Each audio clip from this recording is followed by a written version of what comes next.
BJP सरकार चाषी मारण नीति विरुद्ध गर्जिला बीजेडी।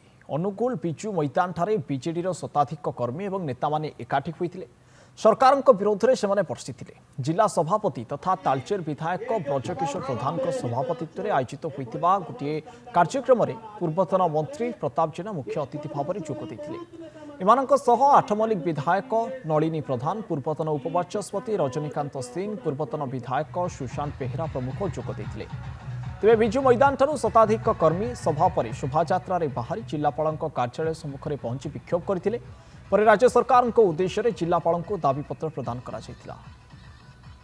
मंडी रे पड़ी उठी पारुनी एवं इनपुट सब्सिडी जो चाषी मान ठीक समय पहुंचुनी। केंद्र सरकार को निष्पत्ति कि आगामी दिन में इनपुट सब्सिडी दिज्व ना एवं आज पर्यंत 50 भाग धान उठी पारा ना। चाषी हताश होकर बसचंती। ये सबू कथा को प्रतिवाद करके आज आमर लड़े।